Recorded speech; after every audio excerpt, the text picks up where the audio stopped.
Bonjour et bienvenue dans cette 29e vidéo de la série Python spécial Machine Learning.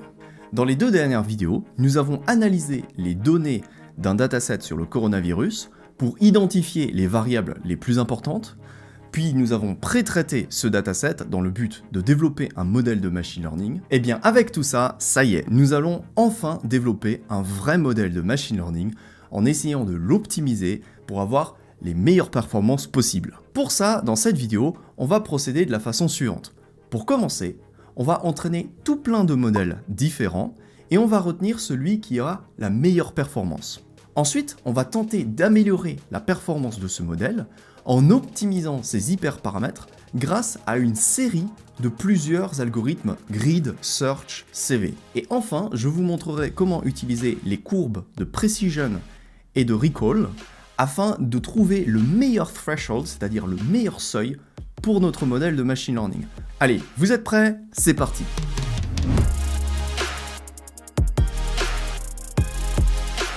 Alors, dans la dernière vidéo, on avait déjà entraîné un modèle de machine learning dans le but de faire du pre-processing. C'était donc un modèle de base qui nous avait permis de comprendre comment faire de la sélection de variables, comment faire l'imputation de nos données avec un drop NA ou avec un fill NA, tout ce genre de choses, dans le but d'améliorer au maximum la performance de ce modèle de base.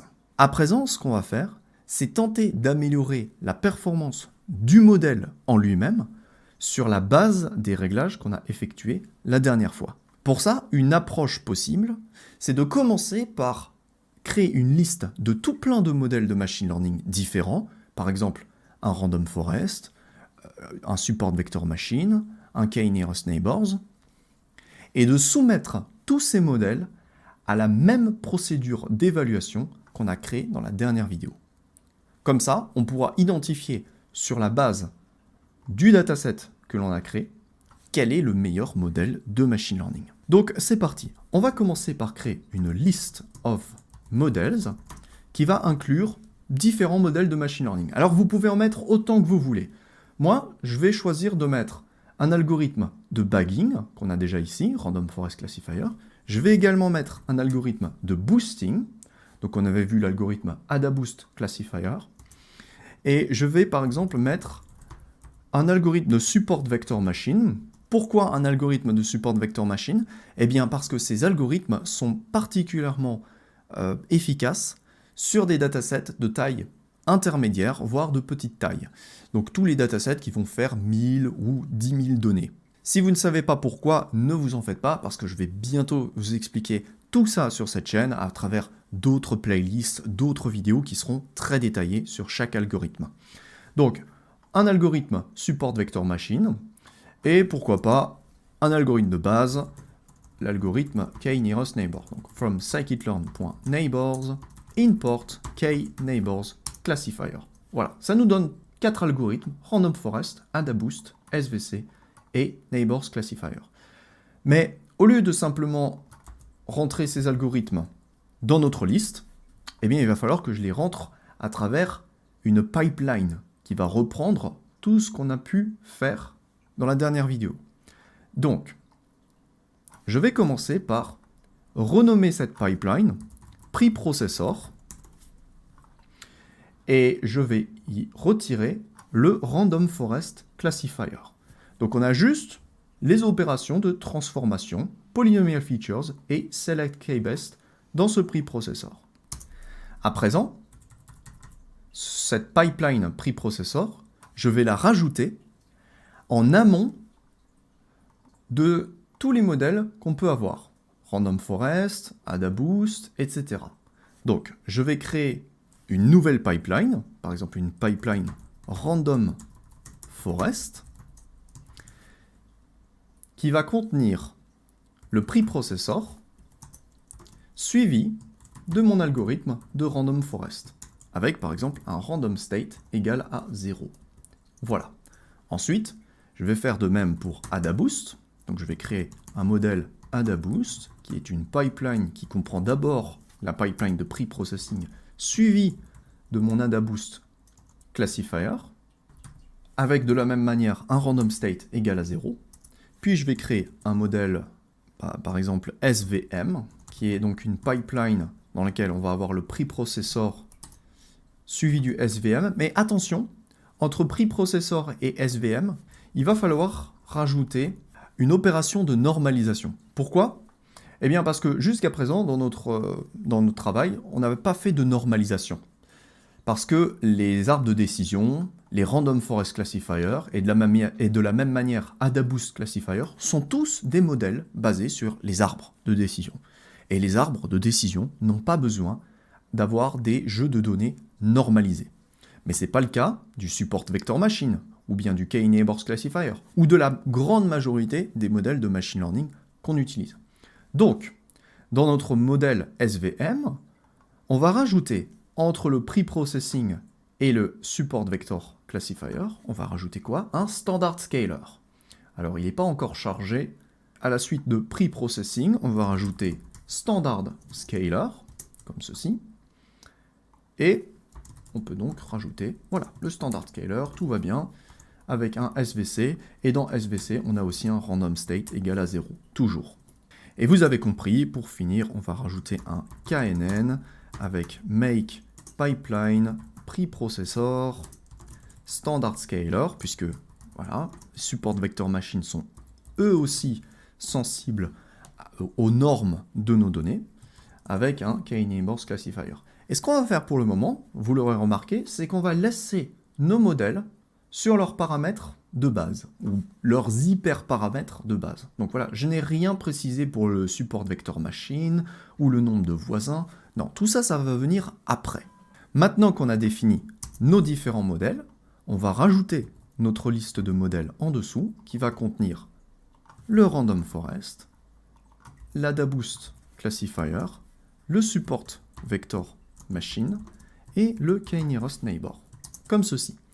Et maintenant, on va évaluer tous ces modèles dans une boucle for, modèle in list of models, double point, avec notre procédure d'évaluation. Donc, evaluation de notre modèle. On exécute le code, et il est possible qu'on ait beaucoup de messages d'avertissement nous indiquant « Attention, feature 0 are constant ». Ça, c'est parce qu'on avait utilisé dans notre pipeline le polynomial feature, qui rajoute une colonne de billets, avec une colonne remplie de 1, donc forcément elle est constante. Et ça ne plaît pas au select k-best. Donc si on veut, pour plus de lisibilité, retirer tous ces messages, qui prennent beaucoup de place, ce qu'on peut faire, c'est dans notre preprocessor, rajouter include bias égale false. Donc si on réexécute tout ça, maintenant, voilà, on n'a plus de soucis de variables constantes. Tous les résultats nous sont retournés comme ça. Donc à présent, le petit souci qu'on a, c'est qu'on se retrouve avec tous nos tableaux superposés les uns au-dessus des autres, sans forcément savoir à quoi correspond quoi. Donc une solution très rapide pour résoudre ce problème, c'est tout simplement de convertir notre liste en dictionnaire, dans lequel on va d'abord dire que Random Forest est associé à Random Forest, tout simplement, virgule, nouvelle association, AdaBoost est associé à AdaBoost. Voilà, tout ce qu'on fait, c'est qu'on donne des noms à nos différents modèles. Et ce dictionnaire, maintenant, qu'est-ce qu'on en fait? Eh bien, on se rappelle de tout ce qu'on a vu sur les dictionnaires. Si vous avez un petit trou, vous en faites pas, vous revenez aux vieilles vidéos, ou bien c'est un petit peu pour ça qu'il faut avoir des fiches résumées, ou un peu le livre que je suis en train d'écrire en ce moment qui résume tout ça, dans lequel on va avoir model in list of models, point items, ce qui va nous retourner et la clé et la valeur. Donc on va faire for key, virgule, value in list of models.items, ou on pourrait nommer ça for name, virgule, model. Et ce qu'on va faire, c'est qu'on va imprimer le name et évaluer le modèle. Et cette fois-ci, ça y est, on se retrouve avec Random Forest, AdaBoost, SVM et KNN. Et là, on peut commencer notre comparaison. Donc, bien sûr, on pourrait analyser tout ça pendant très longtemps, mais pour aller vite, on va se concentrer sur le principal, qui est le recall sur notre classe 1, donc les gens qui sont testés positifs, ou si on veut être encore plus général, on va s'intéresser au F-score de la classe 1. Et on va tenter de prendre le meilleur F-score pour la classe 1 parmi tous nos modèles. Donc on a un Random Forest avec un 40% de F1 de score 1, voilà. AdaBoost 52, donc AdaBoost est meilleur. Support Vector Machine est à 48, donc c'est bien meilleur que Random Forest, mais c'est un peu moins bon que AdaBoost. Et le KNN est à 52 lui aussi. Maintenant, en analysant un petit peu nos courbes d'apprentissage, bon, l'arbre de décision, enfin, le Random Forest, on l'avait déjà analysé la dernière fois. L'AdaBoost, on dirait qu'il monte plus au niveau du Validation Score que le Random Forest. Ensuite, le Support Vector Machine. Donc ça peut être très intéressant, parce que le Support Vector Machine est en train de nous indiquer qu'il n'est plus en overfitting. Là, son score sur le train a chuté, mais il se rapproche beaucoup du validation score. On ne peut pas parler d'overfitting dans cette situation, donc ça c'est intéressant. Le support vector machine peut être très bon. Et pour le K-nearest neighbor, lui aussi semble atteindre de bons scores. Le train score chute, mais c'est pas grave. Ça c'est pas grave. Ce qui est important, c'est d'avoir un écart réduit entre le train et le validation, parce que ça nous montre que le modèle a bien appris, mais qu'il est capable de généraliser, il n'a pas overfit son train set. Donc le KNN pourrait être un bon choix, mais je vais le laisser de côté, parce que c'est vraiment pas ce qu'il y a de plus adapté. Le Nearest Neighbor est un modèle qui est basé sur les instances, donc les données qu'on lui fournit, et je préfère largement me concentrer sur un Support Vector Machine ou un AdaBoost, qui me semble bien plus prometteur. Donc, ce qu'on va faire, c'est qu'on va importer Grid Search CV depuis Model Selection, et c'est parti. On va commencer à optimiser un modèle. Par exemple, moi dans la vidéo, je vais essayer d'optimiser le modèle SVM, mais vous de votre côté, vous pouvez tenter d'optimiser, par exemple, voilà, AdaBoost. AdaBoost, ça peut être pas mal. Essayez de votre côté d'optimiser AdaBoost et dites-moi dans les commentaires si vous obtenez de meilleurs résultats que moi. C'est tout à fait possible. Donc, on se rappelle, quand on utilise Grid Search CV, il faut qu'on définisse un dictionnaire d'hyperparamètres. Alors, moi, pour savoir quels hyperparamètres utiliser, j'aime bien imprimer toute ma pipeline en entier. Pour ça, j'écris SVM et voilà, je vois les différentes étapes. Donc d'abord, on a l'étape de pre-processing, qui s'appelle tout simplement pipeline, dans laquelle on a Polynomial Features, Select K-Best. Alors tout ça pour le moment, on ne va pas y toucher. On voit que K est égal à 10 et Polynomial Feature est égal à 2, donc c'est les hyperparamètres qu'on avait fixés dans la dernière vidéo. Ensuite on a un Standard Scaler, ça c'est pas la peine d'y toucher. Et après on a notre Support Vector Classifier, c'est lui qui nous intéresse. Alors les hyperparamètres importants en Support Vector Machine, c'est le coefficient de pénalité C, et éventuellement aussi le gamma. Donc c'est parti, on va créer un dictionnaire hyperparams dans lequel on va créer deux clés, une clé gamma et une clé C. Et dans la clé gamma, on va dire qu'on va tester des valeurs, disons 1E-3 et 1E-4. Si vous ne savez pas trop à quoi ça correspond, vous en faites pas, je ferai bientôt des vidéos sur le support vector machine qui nous indique tout ça. Et pour le coefficient de pénalité C, on va prendre un coefficient, disons 1, 10, 100 et 1000. Voilà, des valeurs assez simples, des différents paliers sur une échelle logarithmique, ça fera l'affaire. Maintenant qu'on a ça, bien sûr, il ne faut pas oublier de faire une chose. C'est que ce dictionnaire hyperparamètres, on va le faire passer dans notre Grid Search CV. Grid égale Grid Search CV, dans laquelle on va faire passer un modèle SVM qui est une pipeline. Donc, dans cette pipeline, on a tout plein d'autres hyperparamètres. Et rappelez-vous d'une chose, il faut donc écrire à quelle étape appartient ces hyperparamètres. Donc, on va dire que ces hyperparamètres appartiennent à l'étape SVC, qui est ici. Et donc, on parle bien d'étapes parce que ce sont les différents steps qui sont inclus dans cette liste, voilà, qui commence ici et qui se termine là. Donc on écrit SVC __gamma. pour prendre l'étape SVC suivi de gamma. Et on va faire la même chose pour le coefficient C. Donc SVC-C. Donc là-dedans, on va faire passer SVM, suivi de notre dictionnaire hyperparam, suivi d'un scoring.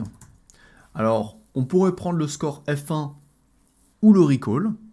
Nous, on va par exemple essayer le recall, puisque c'était l'objectif qu'on s'était fixé dans la vidéo 26, de minimiser le recall, c'est-à-dire le nombre de gens qui sont positifs au virus, mais qu'on ne détecte pas étant positifs, et du coup on laisse courir dans la nature les gens qui sont contaminés. Ça, c'est quelque chose de très grave. Donc on s'est dit que c'est le recall qu'on va tenter d'optimiser, avec un cross-validation, par exemple, égal à 4. Voilà.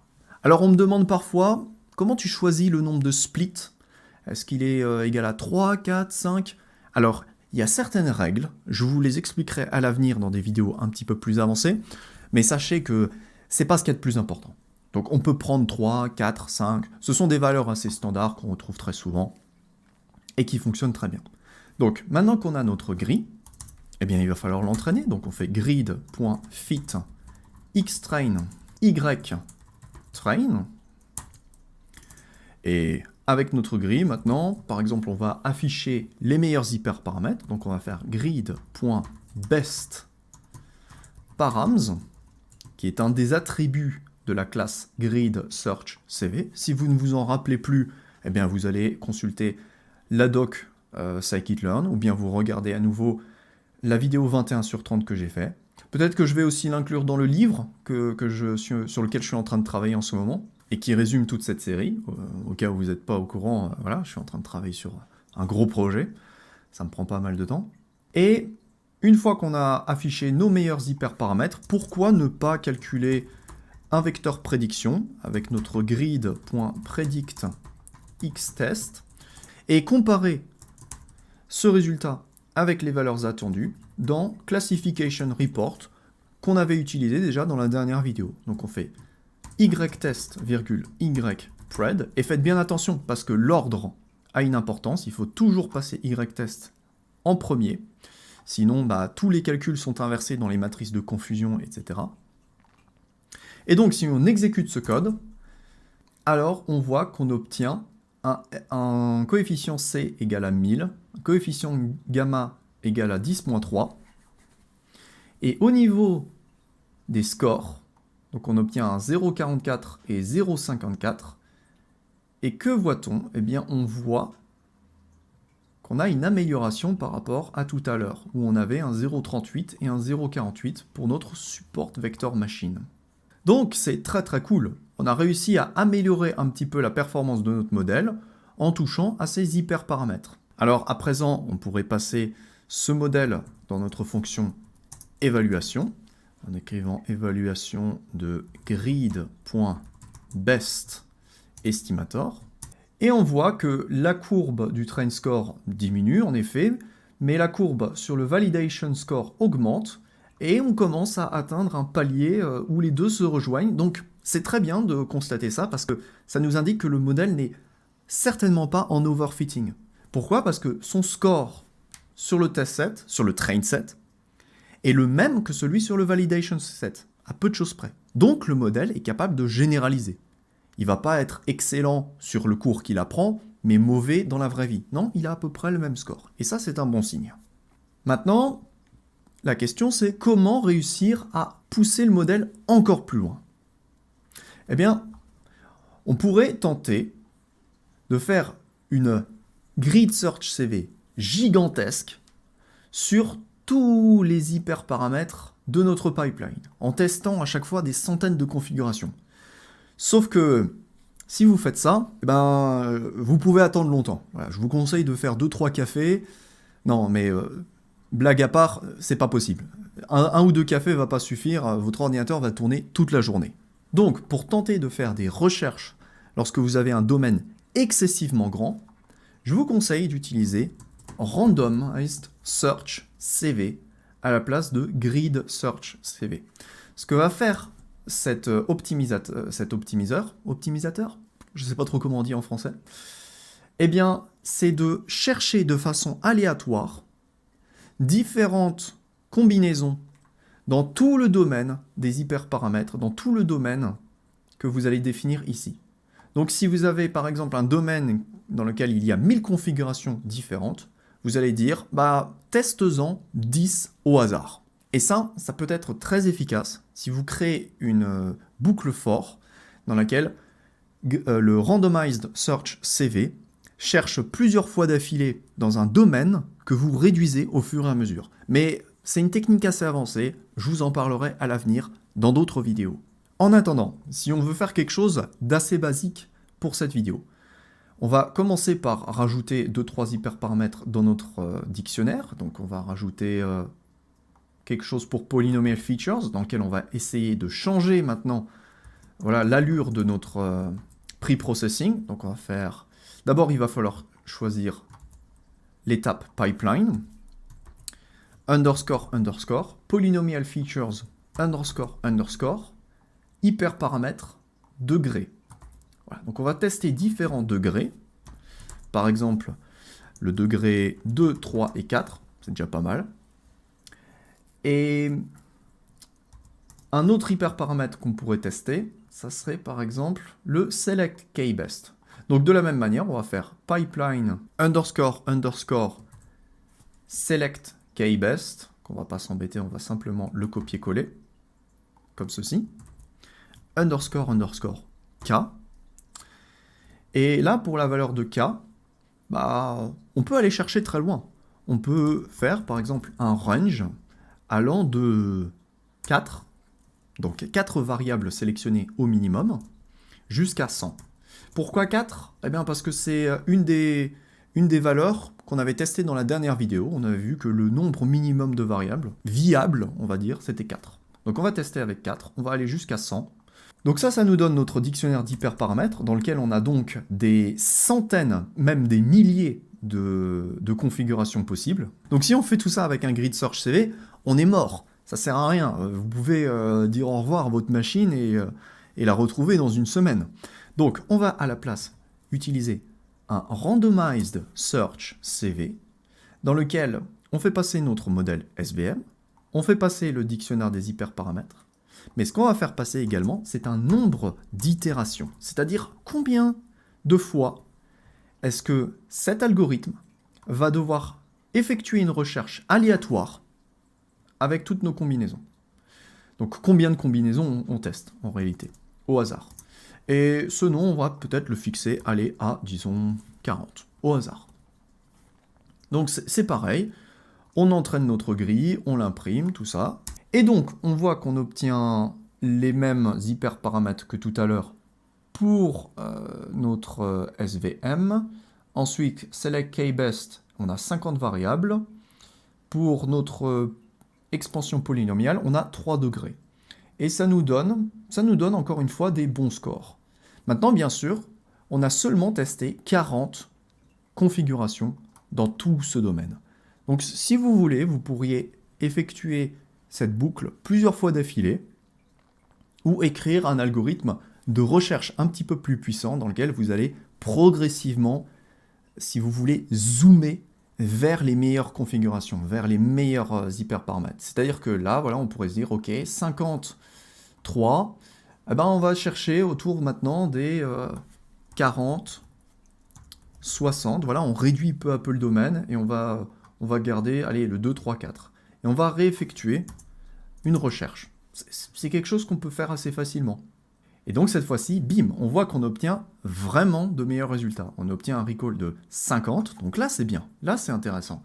Et un score F1 de 52. Là on s'approche du Graal si vous voulez, là peu à peu on améliore la performance de notre modèle. Et maintenant ce qu'on va faire, ce qui va être très intéressant de faire, c'est de finaliser la création de notre modèle en observant les courbes précision recall et en définissant un seuil de decision boundary, un seuil de prédiction pour notre modèle. Donc ça va être la dernière partie de cette vidéo dans laquelle on va utiliser la fonction Precision Recall Curve du module Matrix, qui est une fonction qui nous permet de visualiser la future précision ou bien la future sensibilité de votre modèle en fonction d'un seuil de précision que vous allez définir. En effet, la plupart des modèles qu'on développe en machine learning, comme le modèle de support vector machine qu'on est en ce moment en train de développer, ont ce qui s'appelle une decision function. Par exemple, dans le cas d'une régression logistique, cette fonction de décision nous permet de calculer la probabilité P de X qui nous permet ensuite de faire une prédiction. Et on fait cette prédiction en fonction d'un seuil, d'un threshold. Par exemple, si notre seuil est égal à 0,5, alors si P de X est supérieur à 0,5, la prédiction c'est que Y est égal à 1, et sinon c'est que Y est égal à 0. Et ce seuil, on est capable de le déplacer où on désire une fois que notre modèle a effectué son apprentissage. Eh bien, l'impact qu'on va choisir pour ce seuil, on peut le visualiser grâce à Precision Recall Curve. Je vous montre tout de suite. Ce qu'on va faire en utilisant Precision Recall Curve, c'est passer dans notre fonction YTest ainsi que grid.bestestimator.decisionFunction de XTest, et ceci va nous retourner plusieurs choses, à savoir un tableau NumPy pour une précision, un tableau NumPy.recall et un tableau NumPy de différents thresholds. Et maintenant, ces trois choses, on va pouvoir les afficher sur un graphique Matplotlib en affichant en abscisse le threshold et en ordonnée la précision et le recall. Pour ça, on écrit matplotlib.plot de notre threshold en abscisse et par exemple d'une précision en ordonnée. Mais la précision, ça c'est un petit truc à savoir, il faut la prendre jusqu'à l'élément, jusqu'à l'avant-dernier élément. C'est un petit détail technique pas très important, je vous le dis ici. Encore une fois, ce sera écrit dans mes fiches résumées et je ferai des vidéos à l'avenir qui expliquent ça un petit peu plus en détail. Et bon, bah, on va appeler ça précision. Et on va faire exactement la même chose pour notre recall, en appelant ça le recall. On crée une légende toute simple et on obtient le graphique suivant. Alors sur ce graphique, qu'est-ce qu'on peut voir? Eh bien on peut voir que si on prend un seuil de décision égal à moins 12, par exemple, alors notre recall se rapproche des 100%, ça veut dire que tous les gens testés positifs au coronavirus, on aura su les identifier, mais ça c'est facile, il suffit de dire que tout le monde a le coronavirus, et alors on atteint 100% de performance. Par contre, la précision va en prendre un sale coup, puisqu'il y a plein de gens qui ne sont pas infectés, qui n'ont aucun problème, et on va également les envoyer à l'hôpital, en soins intensifs. Et ça, on ne le veut pas. Premièrement parce que voilà, ces personnes ne sont pas infectées, mais aussi parce que ça va remplir les hôpitaux de gens qui sont parfaitement sains. Du coup, il y aura moins de place à l'avenir pour les gens qui sont vraiment infectés. Donc, il est important de trouver un bon trade-off, une bonne balance, un bon compromis, comme on dit en français, entre la précision et le recall. Et on remarque en général que plus la précision augmente, plus le recall va diminuer. Alors, en général, la précision termine à 100%, elle aussi. Là, je ne sais pas trop ce qui se passe, une petite erreur peut-être dans l'optimisation avec Randomized Search CV. C'est peut-être ça. Mais voilà, l'idée, c'est de tenter de trouver le seuil de décision à l'intérieur de notre support vector machine qui va nous donner le meilleur recall avec la meilleure précision. Et en général, c'est le score F1 qui nous permet de trouver ça. Et c'est là où va se situer le croisement des deux, en général. Mais, selon notre cahier des charges, on peut se permettre de sacrifier un petit peu de précision pour avoir un meilleur recall. Ça, c'est une possibilité. Et c'est ce qu'on avait essayé de dire, ou de définir dans la vidéo 26, la vidéo qui met en place les objectifs.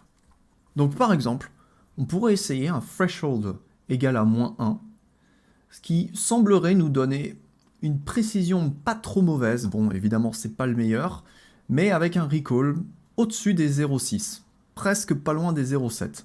Donc pour ça, on va créer une dernière fonction, une fonction qui va englober notre modèle, ça va être notre véritable fonction de prédiction, qu'on va appeler def modèle final, qui va prendre en paramètre notre modèle actuel ainsi qu'un threshold, qui va par défaut être égal à, par exemple, 0.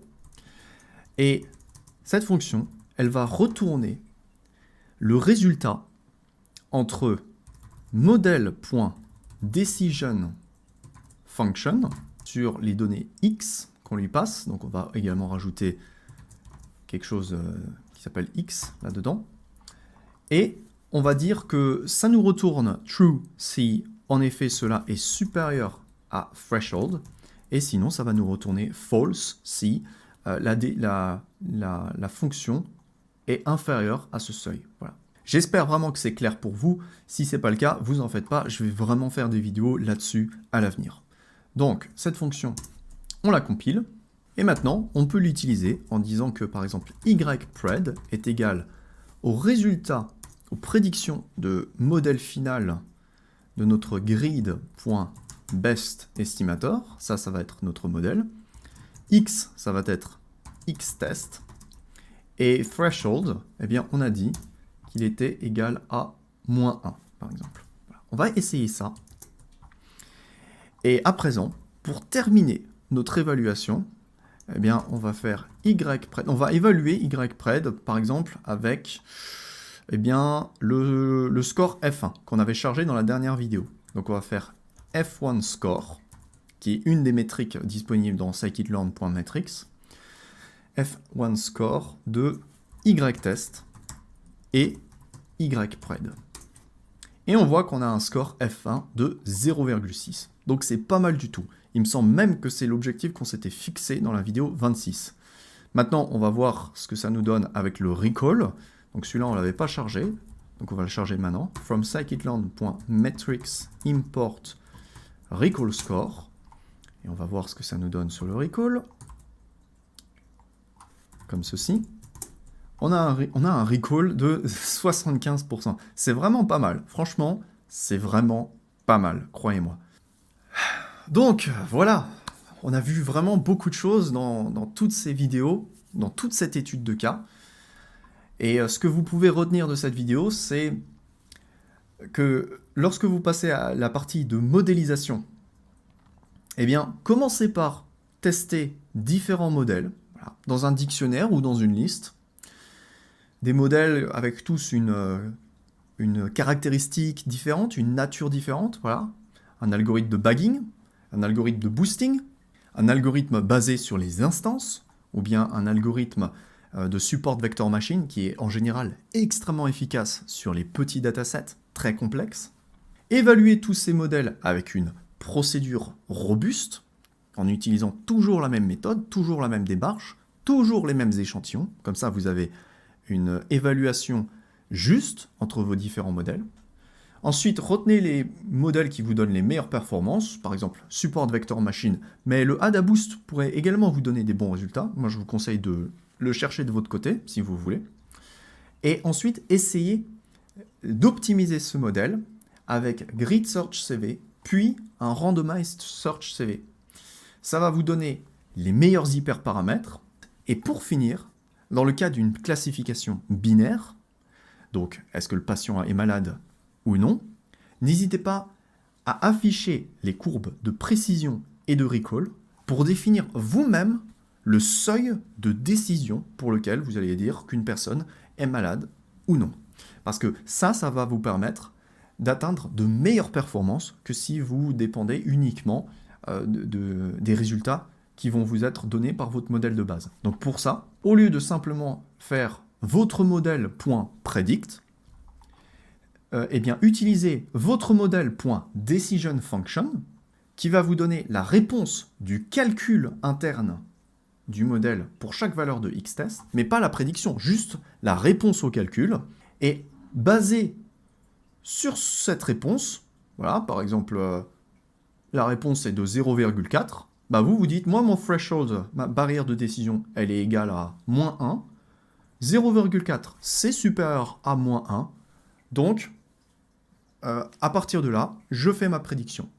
Eh bien, grâce à ça, vous pouvez vraiment améliorer la performance de votre modèle.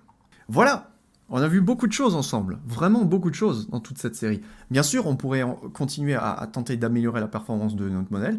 Une des choses que je n'ai pas fait dans cette vidéo, c'est de faire de l'oversampling, c'est-à-dire rajouter encore plus d'échantillons positifs dans notre dataset, puisqu'on a clairement un dataset qui n'est pas équilibré, il y a beaucoup plus de cas négatifs que de cas positifs. Pour ça, on peut utiliser une librairie qui s'appelle Smote. Je vous le montrerai à l'avenir, dans d'autres vidéos un peu plus détaillées. Je ne l'ai pas fait ici, notamment parce que c'est pas une technique qui est forcément bonne. C'est une technique qui est un peu miraculeuse, mais elle est dangereuse. Et je ne vous conseille pas forcément de l'utiliser dans tous les projets. Et ça, je les détaillerai à l'avenir.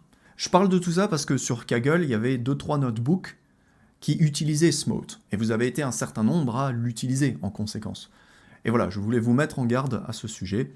Je vais peut-être moi-même faire une vidéo Tipeee qui utilise Smote dans les prochains temps, on verra. Mais quoi qu'il en soit, vous en faites pas, que vous soyez sur Tipeee ou non, vous aurez un jour toutes les vidéos qu'il vous faut pour devenir des maîtres en machine learning. Vous pouvez me croire.